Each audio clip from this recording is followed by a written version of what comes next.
പിന്തുണ എല്ലാ സമയത്തും നേതാക്കന്മാരുടെയും സാധാരണ കോൺഗ്രസ്സുകാരുടെയും ഒക്കെയുണ്ട്. അത് മത്സരിക്കുന്ന സമയത്തും മത്സരിച്ചതിന് ശേഷവും അതിന് മുമ്പും ഒക്കെ ഉണ്ടായിരുന്നു. ഞാൻ അവരോടൊപ്പമാണല്ലോ. കോൺഗ്രസിനോടൊപ്പം ഒരുമിച്ച് നിന്ന് പ്രവർത്തിക്കുക എന്നുള്ളതാണ്. അല്ലാതെ അതിനപ്പുറമായിട്ട് വേറൊന്നുമില്ല. എല്ലാ പിന്തുണയും ഉള്ളതുകൊണ്ടാണല്ലോ ഇപ്പോഴും പ്രവർത്തിക്കുന്നത്. ഇന്നലത്തെ പിന്തുണ അങ്ങനെയല്ല. ഇന്നലെ ഒരു അവസരം നിഷേധിക്കുന്നു, അതിന് പിന്നാലെ ഒപ്പമുണ്ട് എന്നുള്ളതാണ് അവർ പറയുന്നത്. അവർക്കിടയിൽ പോലും അതിലൊരു അതിർത്തി ഉണ്ട് എന്നുള്ളതാണ്. നിരാശയുണ്ട് അവർക്ക്. അവസരങ്ങൾ നിഷേധിക്കുന്ന എന്ന് എനിക്ക് തോന്നുന്നില്ല. ഇതൊക്കെ ഒരു തീരുമാനം വരുന്നതിന് പല പല കാരണങ്ങൾ ഉണ്ടാവുമായിരിക്കും. എന്നെ സംബന്ധിച്ച് ഇതൊരു UDFന് നേതൃത്വം കൊടുക്കുക അല്ലെങ്കിൽ കോൺഗ്രസിന് നേതൃത്വം കൊടുക്കുക എന്നുള്ള വലിയ ഉത്തരവാദിത്തമായിരുന്നു എന്നെ ഏൽപ്പിച്ചിരുന്നത്. ആ ഉത്തരവാദിത്തം ഞാൻ ഭംഗിയായി ചെയ്തു എന്ന് തന്നെയാണ് ഞാൻ കരുതുന്നത്.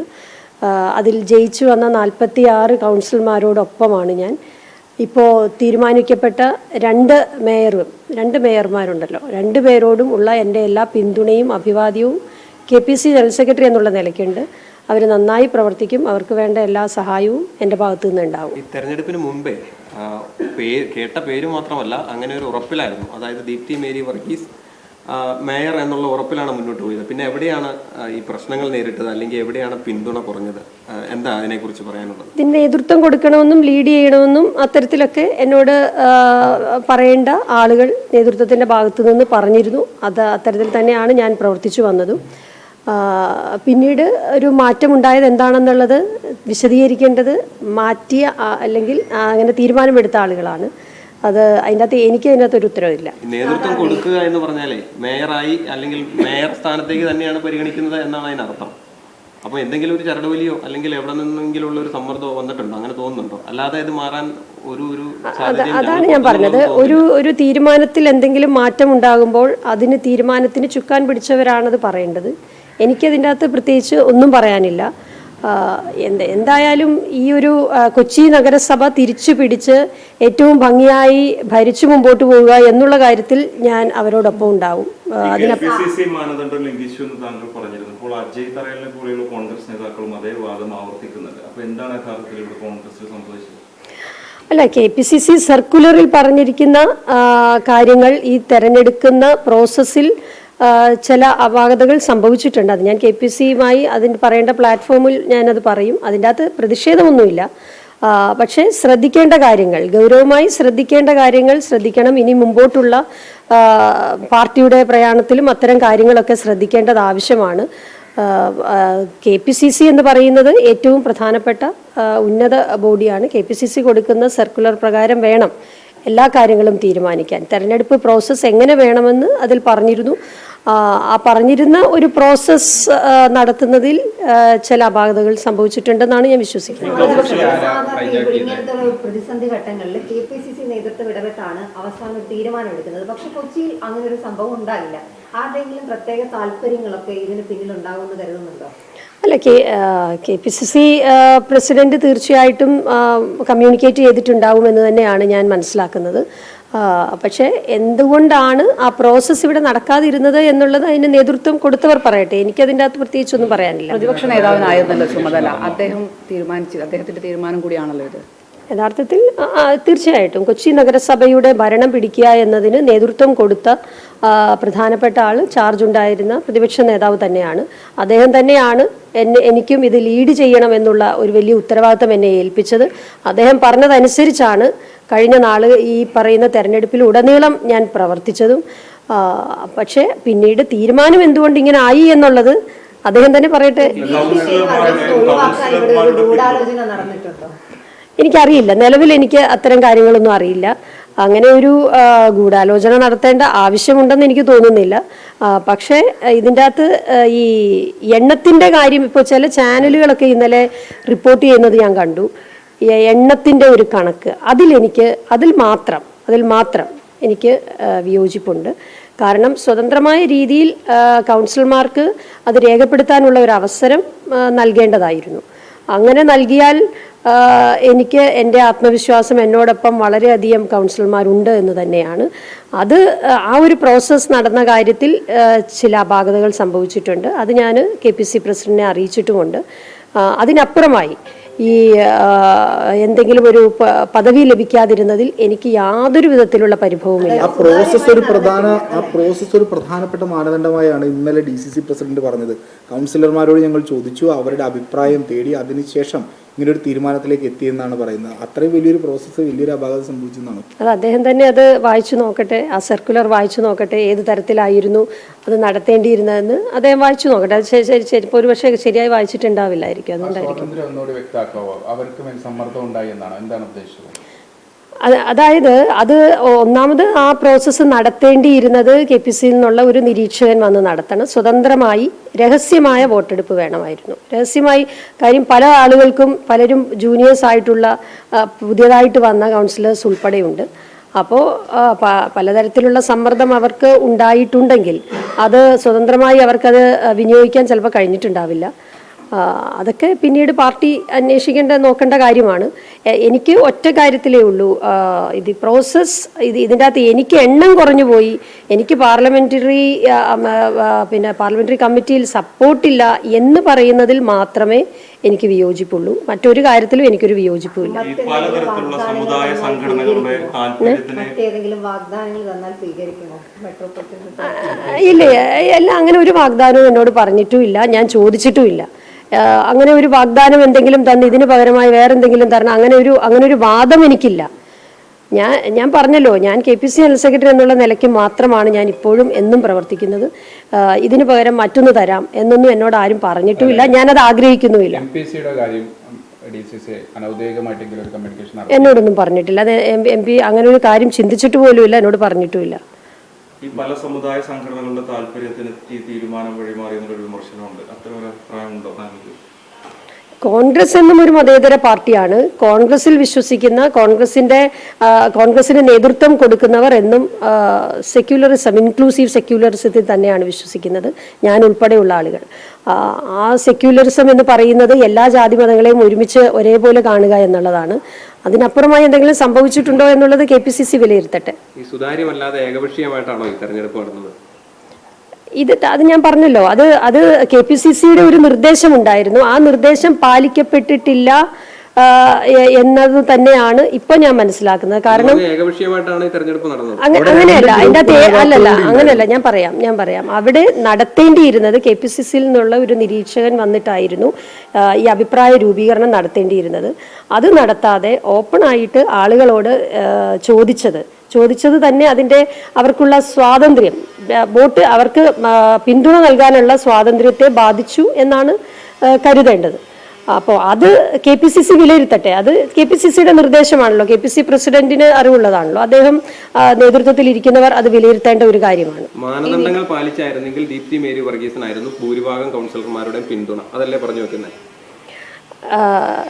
മാനദണ്ഡങ്ങൾ എന്നുള്ളതല്ല, KPCC നിർദ്ദേശപ്രകാരം ഒരു പ്രോസസ്സ് നടത്തേണ്ടതായിരുന്നു. അങ്ങനെ നടത്തിയിരുന്നെങ്കിൽ എന്താകുമായിരുന്നു എന്നുള്ളത് അപ്പോഴല്ലേ പറയാൻ പറ്റുള്ളൂ. പക്ഷേ പാർലമെന്ററി പാർട്ടിയിൽ എനിക്ക് ഭൂരിപക്ഷമില്ല എന്ന് ഏതെങ്കിലും നേതാക്കന്മാർ പറയുന്നുണ്ടെങ്കിൽ അതിനോട് എനിക്ക് യോജിക്കാൻ കഴിയില്ല. ഈ ചട്ടങ്ങളൊന്നും കൂടിയാണ് ലീഗും ഇതേ അതൃപ്തി തന്നെ പറയുന്നുണ്ട്, കൂടിയാലോചനകളില്ല, ഏകപക്ഷീയമായിട്ട് തീരുമാനമെടുത്തു. എനിക്കറിയില്ല കേട്ടോ, ലീഗ് അങ്ങനെ പറഞ്ഞതായിട്ട് എനിക്കറിയില്ല, അവരെന്താ പറയുന്നതെന്നും അറിയില്ല. ഉൾപ്പെടെ കേന്ദ്രീകരിച്ചുകൊണ്ട് കുറെ കാലമായി പൊതുപ്രവർത്തനം നടന്ന ഒരു വ്യക്തി എന്ന നിലയിൽ കൊച്ചിയുടെ വീണ്ടും കൗൺസിലറായി തെരഞ്ഞെടുക്കപ്പെട്ടപ്പോൾ ഒരു മേയർ എന്നുള്ളത് ആഗ്രഹിച്ചിരുന്നല്ലേ സ്വാഭാവികമായിട്ട് നഗരസഭയെ നേതൃത്വം കൊടുക്കാനൊക്കെ? ഞാൻ കൊച്ചി കേന്ദ്രീകരിച്ച് പ്രവർത്തിക്കുന്ന ഒരാളല്ല. ഒന്നാമതായിട്ട് ഞാൻ സംസ്ഥാന തലത്തിലും ദേശീയ തലത്തിലും ഒക്കെ പ്രവർത്തിച്ചിട്ടുണ്ട്. അപ്പോൾ ഏതെങ്കിലും കൊച്ചി മേയർ ആകണമെന്ന് ലക്ഷ്യം വെച്ചുകൊണ്ട് എൻ്റെ രാഷ്ട്രീയ പ്രവർത്തനം ഞാൻ തുടങ്ങിയതുമല്ല, ഇനിയും അതല്ല ലക്ഷ്യവും. അതെൻ്റെ രാഷ്ട്രീയ പ്രവർത്തനത്തിൻ്റെ ഇടയ്ക്ക് വന്നു വീണ ഒരു കാര്യം മാത്രമാണ്. അതെന്നോട് പറഞ്ഞ കാര്യങ്ങൾ പാർട്ടി പറഞ്ഞതുപോലെ ഞാൻ ചെയ്തിട്ടുണ്ട്. അപ്പുറം ബാക്കിയുള്ളതൊക്കെ എറണാകുളം DCC ഹൈജാക്ക് ചെയ്തതാണ്. അങ്ങനെ ഒരു തീരുമാനത്തിലേക്ക് വരാൻ KPCC എല്ലാ നോംസും നൽകിയ സാഹചര്യത്തിൽ PCCക്ക് മാത്രം അതെങ്ങനെ മറികടക്കാൻ കഴിയും? മറ്റാരെങ്കിലും പുറകിലുണ്ടെന്ന് സംശയിക്കുന്നു. എനിക്ക് അതിനെപ്പറ്റി അറിയില്ല. അത് KPCC അന്വേഷിക്കട്ടെ. അത് അവർ KPCC നേതൃത്വമാണ് അത്തരം കാര്യങ്ങൾ വിലയിരുത്തേണ്ടതും അന്വേഷിക്കേണ്ടതും. പറഞ്ഞൊരു സാഹചര്യം ഉണ്ടെന്ന് മേഡം പറഞ്ഞല്ലോ. അല്ല, ഒരു കാര്യം ഞാൻ വ്യക്തമായിട്ട് പറയാം. ഞാൻ ഈ തെരഞ്ഞെടുപ്പിൽ നിൽക്കുമ്പോൾ ഇതിന് ചാർജ് കൊടുത്തിരുന്നത് പ്രതിപക്ഷ നേതാവായിരുന്നു. അദ്ദേഹത്തോടൊപ്പം നിന്ന് ഈ തെരഞ്ഞെടുപ്പിൽ UDF വിജയിപ്പിക്കാൻ ഞാൻ എല്ലാ അർത്ഥത്തിലും പ്രവർത്തിച്ചിട്ടുണ്ട്. അങ്ങനെ പ്രവർത്തിച്ച എന്നതിനപ്പുറം ഞാൻ അതിൻ്റെ അകത്ത് എന്തെങ്കിലും പിടിവാശിയോ എന്തെങ്കിലും വേണമെന്നോ ഞാനായിട്ട് ആവശ്യപ്പെട്ടിട്ടില്ല. എന്നോട് ഇങ്ങോട്ട് പറഞ്ഞത് ഞാൻ കേട്ടു എന്നല്ലാതെ ഞാൻ അങ്ങോട്ട് ഒരാവശ്യങ്ങളും ഉന്നയിച്ചിട്ടില്ല. പിന്നെ അവർ തീരുമാനിക്കട്ടെ. ഞാൻ പറയുന്നത് KPCC നിർദ്ദേശങ്ങൾ കൃത്യമായി കൊടുത്തിരുന്നു. പാർട്ടിയുടെ ഉന്നത സമിതിയിലുള്ള ആളുകളെ ഏത് രീതിയിൽ പരിഗണിക്കണമെന്ന് പറഞ്ഞിരുന്നു. പാർലമെന്ററി പാർട്ടി അംഗങ്ങളുടെ അഭിപ്രായം എങ്ങനെ കേൾക്കണം എന്നുള്ളത് KPCC പറഞ്ഞിരുന്നു. അത്തരം കാര്യങ്ങൾ നടന്നോ ഇല്ലയോ എന്നുള്ളത് വിലയിരുത്തേണ്ടത് KPCC നേതൃത്വമാണ്. ഇനി ലത്തീൻ സഭയുടെ സമ്മർദ്ദത്തിന് കോൺഗ്രസ് വഴങ്ങിയിട്ടുണ്ടോ? അങ്ങനെ എപ്പോഴെങ്കിലും തോന്നിയിട്ടുണ്ടോ? എനിക്കറിയില്ല. അങ്ങനെ ലത്തീൻ സഭ സമ്മർദ്ദം ചെലുത്തിയൊന്നും എനിക്കറിയില്ല. ലത്തീൻ സഭ അങ്ങനെ ഒരു സമ്മർദ്ദം ചെലുത്തിയിട്ട് ഇന്നയാളെ വേണം ഇന്നയാളെ വേണ്ട എന്ന് പറഞ്ഞതായിട്ട് എനിക്കറിയില്ല. ഈ ചട്ടങ്ങളൊന്നും പാലിക്കാതെ പോയതിലൊരു നീക്കമില്ലേ പിന്നിൽ? എനിക്കറിയില്ല. അങ്ങനെ ഒരു കൂട്ടായ നീക്കമാണോ അങ്ങനെയൊന്നും എനിക്കറിയില്ല.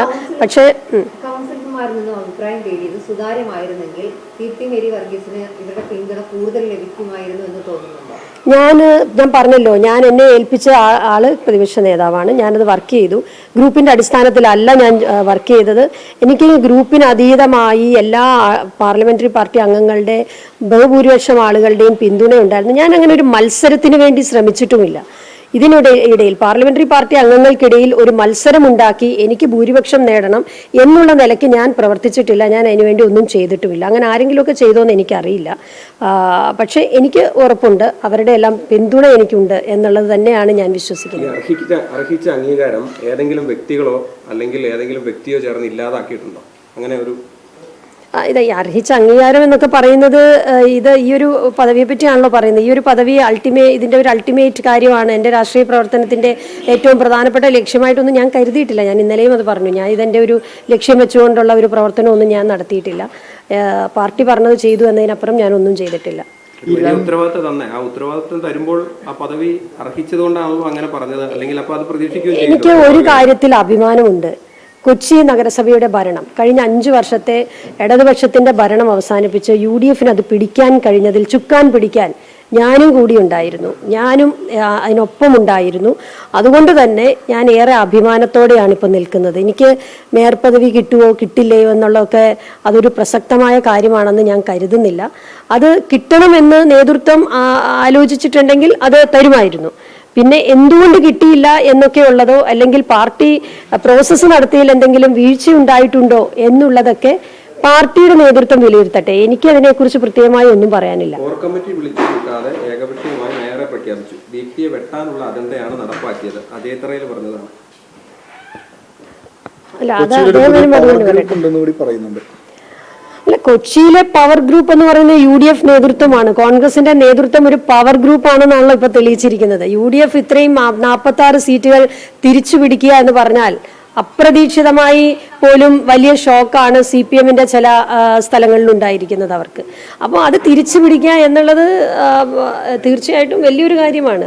KPCC നിരീക്ഷകൻ വന്നില്ല എന്ന് പറയുന്നതിനൊപ്പം തന്നെ അവിടെ ആ മീറ്റിംഗിൽ പങ്കെടുത്ത 2 പ്രധാനപ്പെട്ട ഗ്രൂപ്പ് നേതാക്കളാണ്. ഈ കണക്കടക്കം പുറത്തേക്ക് വന്നത് ഏത് വഴിയാണെന്ന് വളരെ കൃത്യമായിട്ട് കണക്ക് എനിക്കറിയില്ല. കാരണം കണക്ക് ഞാൻ കണ്ടിട്ടില്ല, എന്നെ കാണിച്ചിട്ടില്ല, കോർ കമ്മിറ്റിയും കണ്ടിട്ടില്ല. എനിക്ക് അതുകൊണ്ട് അതിനെപ്പറ്റി അറിയില്ല. അങ്ങനെ ഒരു കണക്ക് ആരെങ്കിലും പറഞ്ഞിട്ടുണ്ടെങ്കിൽ ആ കണക്ക് പറഞ്ഞ ആളോട് അതൊന്ന് വിശദീകരിക്കാൻ പറയണം. അതായിരിക്കും നല്ലത്. നിരീക്ഷകൻ പങ്കെടുക്കാത്ത യോഗത്തിൽ 2 ഗ്രൂപ്പ് നേതാക്കളെ വെച്ച് തീരുമാനമെടുത്തതിൽ തന്നെ ഗുരുതരമായ വീഴ്ച DCCക്ക് സംഭവിച്ചിട്ടില്ലേ? KPC സർക്കുലർ അനുസരിച്ച് വേണമായിരുന്നു ആ പ്രോസസ്സ് നടത്താൻ. അത് നടത്തിയില്ല. ആവർത്തിച്ച് KPCCയുടെ നോംസ് ലംഘിക്കപ്പെട്ടു എന്ന് പറയുമ്പോൾ മേഡം പ്രധാനമായിട്ടും വിരൽ ചൂണ്ടുന്നത് DCC നേതൃത്വത്തിനെതിരല്ല. അത് ഓപ്പണായിട്ട് പറയാനൊരു പ്രശ്നമുണ്ടോ? അല്ലേ, KPCCയുടെ അല്ല, ഒരാളല്ലല്ലോ ഇത് ഒരു കോർ കമ്മിറ്റി ഇതിനുണ്ടാക്കിയിട്ടുണ്ടല്ലോ. ഒരു കോർ കമ്മിറ്റി ഉണ്ടായിരുന്നു.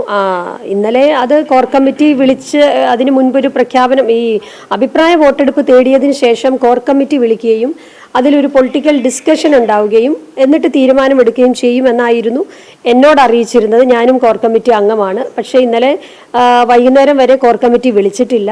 അതെന്താണ് വിളിക്കാത്തതെന്നുള്ളത് അത് DC പ്രസിഡന്റ് തന്നെ പറയട്ടെ. എനിക്കറിയില്ല എന്തുകൊണ്ട് വിളിച്ചില്ല എന്നുള്ളത്. അത് നേതാക്കന്മാരെ ഫോണിൽ വിളിച്ച് ചോദിക്കാനല്ല പറഞ്ഞിരുന്നത്. കോർ കമ്മിറ്റി കൂടി ഒരു തീരുമാനമെടുക്കണം എന്നുള്ളതായിരുന്നു കൂട്ടായി എടുത്ത ഒരു ധാരണ. അതായിരുന്നു. അങ്ങനെ നടന്നതായിട്ട് അറിയില്ല. കോർ കമ്മിറ്റി അങ്ങനെ വിളിച്ചതായിട്ട് എനിക്കറിയില്ല, വിളിച്ചിട്ടില്ല എന്നുള്ളതാണ് ഞാൻ മനസ്സിലാക്കുന്നത്. ഇതിൽ ഏറ്റവും അടിസ്ഥാനമായി അവർ മുന്നോട്ട് വെക്കുന്നത്, DCC അടക്കം മുന്നോട്ട് വെക്കുന്നത്, ഈ കഴിഞ്ഞ ദിവസം മിനിഞ്ഞാന്ന് നടന്ന ആ കൗൺസിലർമാരുടെ അഭിപ്രായ സർവേയാണ്. അതിൽ വലിയ വീഴ്ച സംഭവിച്ചെന്നാണ് താങ്കൾ പറയുന്നത്. അതാ ഞാൻ പറഞ്ഞല്ലോ, അത് അട്ടിമറി. അതിൻ്റെ അകത്ത് അട്ടിമറി എന്നൊന്നും അതിനെ പറയാൻ പറ്റില്ല. KPCCയുടെ സർക്കുലർ പാലിക്കപ്പെടണം. ഇപ്പം തൃശ്ശൂർ ഇപ്പോൾ ഇതുപോലെ തന്നെ വന്നിട്ടുണ്ട്. അതിൻ്റെ അകത്ത് ഒന്നിലധികം ആളുകൾ വന്നാൽ, നഗരസഭകളിൽ ഒന്നിലധികം ആളുകൾ വന്നിട്ടുണ്ടെങ്കിൽ അത് തീരുമാനമാകാതെ വരുന്നെങ്കിൽ അത് KPCCക്ക് വിടണം എന്നുള്ളതായിരുന്നു KPCC സർക്കുലർ പറഞ്ഞിരിക്കുന്നത്. അതേപോലെ തന്നെ അത് ഒരു നിരീക്ഷകൻ വന്ന് അഭിപ്രായം എടുക്കണം എന്നതായിരുന്നു സർക്കുലറിൽ പറയുന്നത്. അത് ആ ഒരു പ്രോസസ്സ് നടന്നിട്ടില്ല എന്നതാണ് ഞാൻ മനസ്സിലാക്കുന്നത്. നേതൃത്വത്തെ അറിയിച്ചിട്ടുണ്ടോ? മറുപടി അല്ല, അതറിയാം, ഞാൻ അറിയിക്കേണ്ട കാര്യമില്ലല്ലോ. അത് KPCC പ്രസിഡന്റിനും ഒക്കെ അറിയാവുന്ന കാര്യമാണല്ലോ.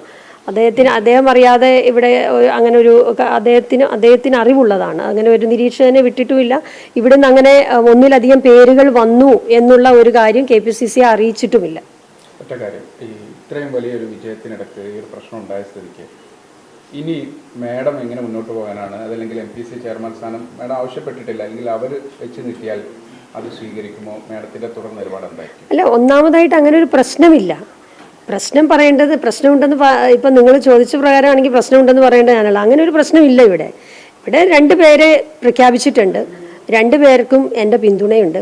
അങ്ങനെ യാതൊരു തരത്തിലുള്ള ഒരു ബാർഗെയിനിങ് ഞാൻ നടത്തിയിട്ടില്ല ഇതുവരെ, ഞാൻ നടത്തുന്നുമില്ല. പാർട്ടി ഇനിയും എന്താണോ പറയുന്നത്, എനിക്കിപ്പോൾ വലിയൊരു ഉത്തരവാദിത്വം ഉണ്ടല്ലോ, ഞാനത് ചെയ്യുകയാണ്. ഞാൻ KPCC ജനറൽ സെക്രട്ടറിയാണ്. പിന്നെ എന്നെ ജയിപ്പിച്ച ജനങ്ങളുണ്ട്. എൻ്റെ ഡിവിഷൻ എറണാകുളത്തെ ഏറ്റവും പ്രധാനപ്പെട്ട ഡിവിഷനാണ് സ്റ്റേഡിയം ഡിവിഷൻ എന്ന് പറയുന്നത്. ഇവിടുത്തെ ജനങ്ങൾ എന്നെ ഏൽപ്പിച്ച വലിയ ഉത്തരവാദിത്തമുണ്ട്. ഇതൊക്കെ ചെയ്യുക എന്നതിൽ കവിഞ്ഞ് മറ്റൊന്നും ഇപ്പോൾ ആലോചിക്കുന്നില്ല. ഓരോ ബാർഗെയിനിങ്ങിനും ഞാൻ പാർട്ടിയോട് മുമ്പിൽ പോവില്ല. ഒരാളുടെ മുമ്പിലും എനിക്കിതിന് പകരം മറ്റെന്തെങ്കിലും വേണമെന്ന് ചോദിച്ചിട്ടുമില്ല. അതൊക്കെ തീരുമാനിക്കേണ്ടത് KPCC നേതൃത്വമാണ്, ഉത്തരവാദിത്തപ്പെട്ട ആളുകളാണ്. എന്തെങ്കിലും വീഴ്ചകൾ എവിടെയെങ്കിലും സംഭവിച്ചു എന്ന് തോന്നിയിട്ടുണ്ടെങ്കിൽ അത് റെക്ടിഫൈ ചെയ്യേണ്ടത് എന്നും അത് ചെയ്ത അതിന് ഉത്തരവാദിത്തപ്പെട്ട ആളുകളാണ്. ഈ വീഴ്ചകൾ സംഭവിച്ചൊക്കെ KPCC നേതൃത്വത്തിന് നൽകിയ പരാതിയിൽ പറഞ്ഞിട്ടുണ്ടോ? ഞാനത് പരാതി പറയേണ്ട ഒരു പ്ലാറ്റ്ഫോം വന്നാൽ അത് എനിക്ക് എന്തെങ്കിലും നിർദ്ദേശങ്ങളുണ്ടെങ്കിൽ, പരാതി എന്നുള്ളതല്ല, പരാതി എനിക്കില്ല. ഇതൊരു രാഷ്ട്രീയ പ്രസ്ഥാനമല്ലേ. രാഷ്ട്രീയ പ്രസ്ഥാനത്തിൽ അതൊരു കൂട്ടായ പ്രവർത്തനമാണ്. ചിലപ്പോൾ ചില വീഴ്ചകൾ ഉണ്ടായെന്നിരിക്കും. ആ വീഴ്ചകൾ തെറ്റ് തിരുത്തി പോകുന്നതാണ് എപ്പോഴും പ്രസ്ഥാനത്തിന് നല്ലത്. അങ്ങനെ വീഴ്ചകൾ സംഭവിച്ചിട്ടുണ്ട് എന്ന് തോന്നേണ്ടത് അത് ചെയ്ത് അതിന് നേതൃത്വം കൊടുത്ത ആളുകളാണ്. അവരാണത് ചെയ്യേണ്ടത്. എന്തായാലും ഒരു കാര്യത്തിൽ എനിക്ക് മറ്റൊരു കാര്യത്തിലും പരാതിയില്ല. എനിക്കിത് വലിയ നിഷേധിച്ചു എന്ന് ഞാൻ പറയുന്നില്ല. അങ്ങനെ മറ്റു 2 പേരെ വച്ചതിൽ എനിക്ക് യാതൊരു പ്രയാസവുമില്ല. ഞാൻ അവരോടൊപ്പമാണെന്ന് ഞാൻ പറഞ്ഞല്ലോ. പക്ഷേ KPCC നിർദ്ദേശങ്ങൾ പാലിക്കപ്പെടാതെ അത്തരത്തിലുള്ള ഒരു പ്രോസസ്സ് നടത്താതെ എനിക്ക് പാർലമെന്ററി പാർട്ടിയിൽ അംഗങ്ങൾ കുറവാണ് എന്നുള്ള രീതിയിൽ ആരെങ്കിലും പറയുന്നുണ്ടെങ്കിൽ അതിനോട് മാത്രം എനിക്ക് എതിർപ്പുണ്ട്. ഞാൻ പ്രത്യേകിച്ച് ഒരു വ്യക്തിയിലെങ്കിലും, ഒരു വ്യക്തിയല്ലല്ലോ, ഒരു പ്രസ്ഥാനമല്ലേ, വലിയ കുറേ ആളുകളുണ്ടല്ലോ, ഒരു വ്യക്തി അല്ലല്ലോ ഉള്ളത്. ഇപ്പോൾ ഇവിടെ എറണാകുളത്ത് നേതൃത്വം കൊടുക്കുന്നത് ആരൊക്കെയാണെന്നുള്ളത് നിങ്ങൾക്ക് എല്ലാവർക്കും അറിയാവുന്നതാണ്, എല്ലാവരും ഉണ്ട്. അപ്പോൾ അതിൽ ആരൊക്കെയാണ് ഈ പ്രോസസ്സിൽ പങ്കാളികളായത് എന്ന് വെച്ചാൽ അവരാലോചിക്കട്ടെ അതിനെക്കുറിച്ച്. ഗ്രൂപ്പ് സമവാക്യമാണ് വെട്ടിപ്പുറത്തുള്ളതെന്ന് തോന്നുന്നുണ്ടോ?